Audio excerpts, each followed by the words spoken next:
What's good, YouTube, man? Back with another YouTube video, man. Today we're gonna be covering latest One Piece chapter 1162, titled "God Valley Battle Royale." And just like last time, I said that the chapter before was really showing Roger's side of things and what him and his crew were doing. Well, this I was kind of right when I said that it'd be rocks focused, but it still had a little bit of everybody in it, right? Which Roger's side had a little bit of some other people as well. But whatever the case is, get right into it, man. All right, so for this chapter, we basically just shown like the state of the island, right? You have it shows you like the map that it always shows like instead of, like in the anime, like it'll show you like a little layout of like who's where and where, who's fighting and whatnot. But you have, interesting enough, you have Garling and Rocks in a fight, and this is where it's going to cause a lot of people to be mad. But we get the famous off screen chapter. Going to get it out there, get it out there at the front, man. We get an off screening of Garling. We don't get to see any action from Garling.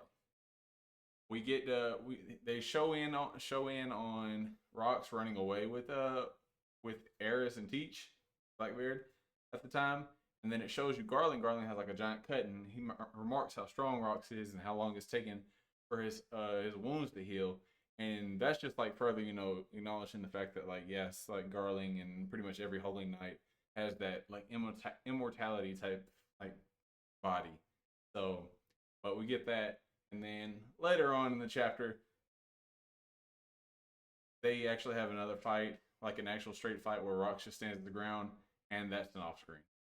But just to get that out of the way. But what else do we see from the chapter is we see the aftermaths of Shaki and Rayleigh going away, and Rayleigh's carrying Shaki to the ship. Everybody's like, "Oh, cover them," while and then Rayleigh, "Don't worry about this fight," blah blah blah. And then all the other pirates are like, "Oh, let's go get the treasure." And so that's where we cut over to the next scene, right? The next scene, we see Kuma and Ivankov in like the treasure room where all the devil fruits were being housed. And this is what's like so cool about like a long running series, right? Is that like you get when you see a character like, so if you took a new person right now, they sat down and read this chapter, I feel like they'd be like, okay, cool, I can kind of get what's going on with the thing, right? Get what's going on with this, because like it's a flashback. It's just showing like an action thing, action like environment right now. But when you're like truly into the story and you know the characters, seeing somebody like Kuma as a kid, like after we got his backstory like a year ago, his touching backstory. Well, now you're able to see like a little. It's like a gap in that, like within that flashback of Kuma's. You see him on God Valley Island, and you get to see him as still like that soft, super nice, like gentle giant kid, and he's just walking around in Vancouver like an innocent kid, just like, okay, oh, we'll go over here. Okay. He's just like, so he looks so innocent. And that's what he is. He's super innocent. But basically, Vankov's just like, yeah, just eat this. Just eat this. And I'm assuming Vankov knows that they're devil fruit and they're going to get powers, right? And I don't know if Vankov knows which devil fruit is which. It doesn't seem like it. But then again, Vankov does initially hold Kaido's eventual fruit, the fish fruit, and I do wonder, is like, did Vankov know that, or are they just going for it? But before Vankov can eat that, what happens is Big Mom rushes in, and Big Mom steals the fish fruit, and before she can grab the one Kuma has, which is obviously the pawpaw fruit, he just eats it. And it's so cute how he eats it, man. It's like so really like I said, he's just so innocent and adorable, and it's like so touching to see like when you know Kuma's backstory, like it really resonates and hits you differently. But yeah, that was really nice to see. And as far as like the devil fruit go, like they end up getting away, right? And then it sits there and it shows you that Big Mom was like, ah, fuck, well, I got the fish fruit, man. Katakuri and my crew is gonna be like so powerful, because they have these like awesome devil fruit powers and whatnot. But then from the top rope, that motherfucking Kaido come through, sneak attack, takes the fruit and immediately just eats it. It looks like he's Luffy like eating something. You know what I'm saying? But and like if you ever seen like Dragon Ball GT where Goku just like eats the Dragon Ball so that Shenron doesn't get it. It's basically like that. He's just like nope and just eats it. So that was a little bit of humor, right? And obviously Big Mom was pissed, right? But Kaido just goes into dragon form and just flies away. The only problem I have is how quickly Kaido just immediately just turns to a dragon and just starts moving around just like all willy nilly, just controlling it perfectly just fine. Um, that's nothing really like you can nit. That's just really like a nitpick, I'd say. But it is funny that some of these people's like they get their devil fruits and it takes them a minute to get used to it. Sometimes it takes a long time to get used to it, and then you have Kaido. It's just like ate it. 5 seconds later, dragon flying away, getting away from Big Mom, going into the head into the heat of battle. So, but that was cool. Now and then we get down to the touching moment. Another touching moment, I should say. The Kuma was kind of touching, but that's just because like the Kuma character, right? But this touching moment is you get to see Rox running away from the God Knights with his wife and kid on his arm, and he's carrying his sword in the other. And it looks so like there's not a lot of things you'd call like a Chad type, movement. But it's like he's literally just running like a fucking action figure while holding the sword and holding his wife in them. And the funniest thing is like these fools that are chasing after him are on horses. Garling and the other company are on horses. They're chasing after this man. And he is just gone. And obviously, I mean, when you actually think about it, you think about somebody like Sanji. Of course, like Sanji's like faster than a fucking horse, right? But it's still just funny to think because like he's carrying 2 people, and it's not like he's like moonwalking or not moonwalking, skywalking or anything like that. So like it just seems like he's going fast, right? And it doesn't seem like Rox is like some speedster. But obviously, at like a top tier like that, they're gonna be pretty fast. But I thought that was cool.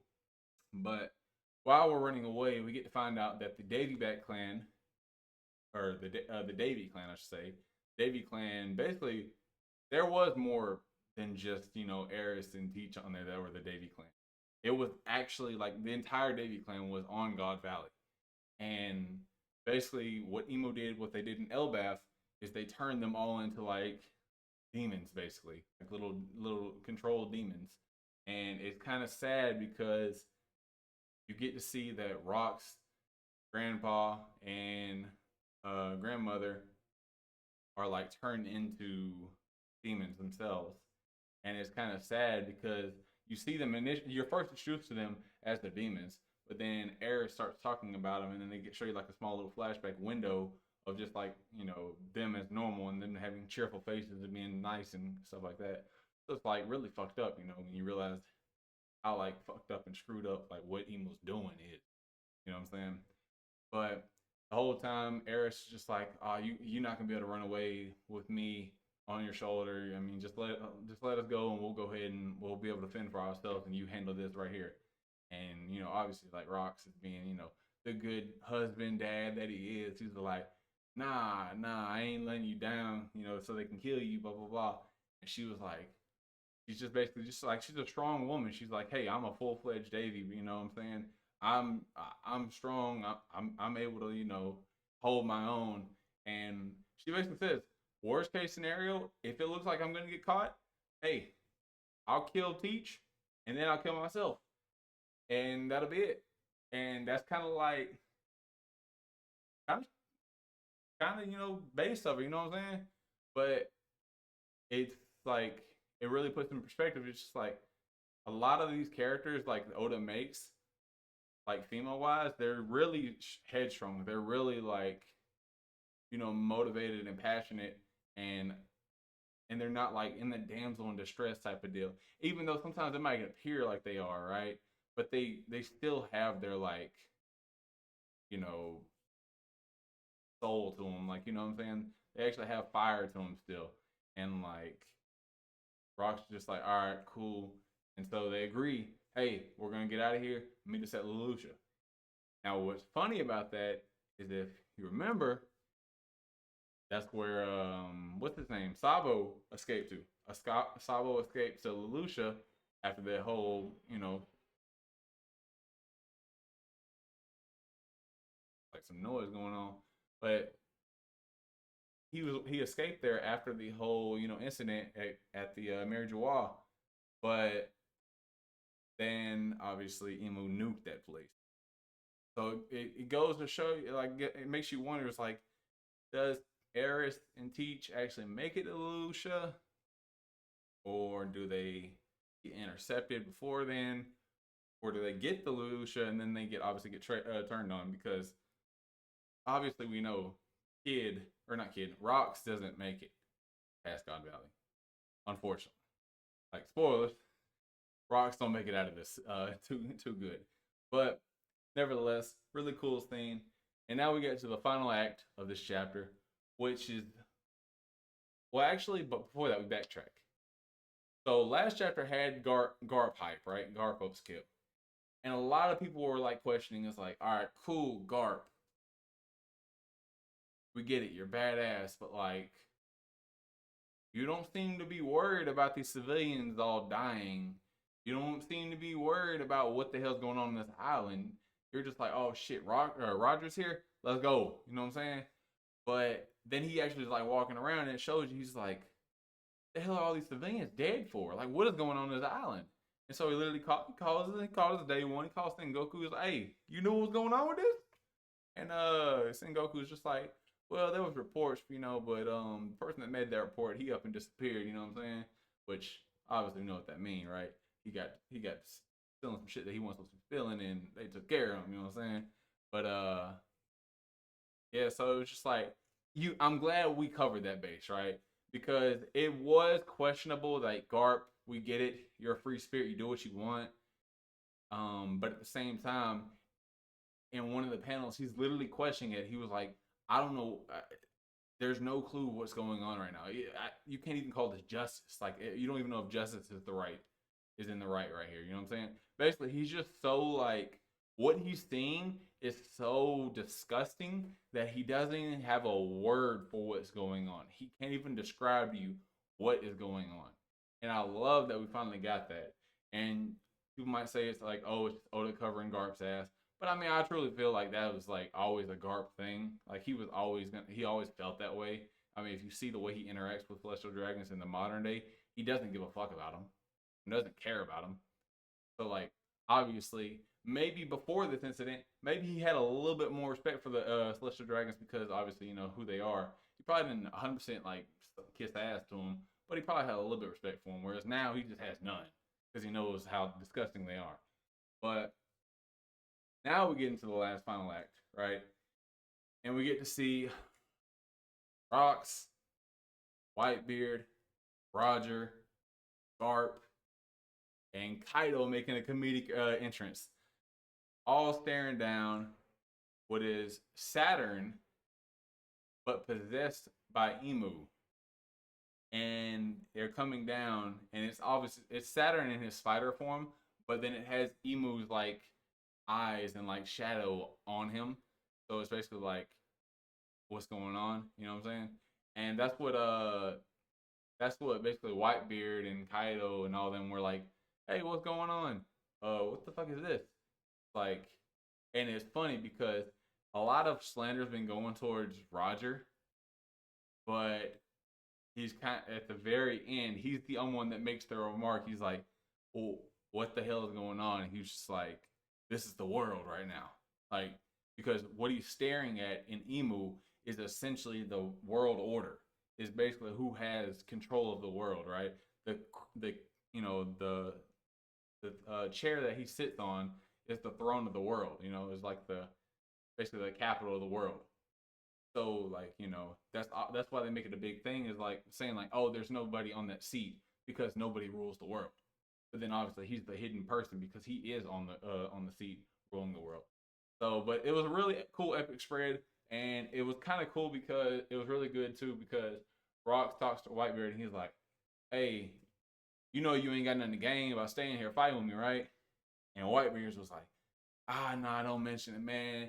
I drink in your tab all the time, man. I'll help out and fight, the world boss with you, man.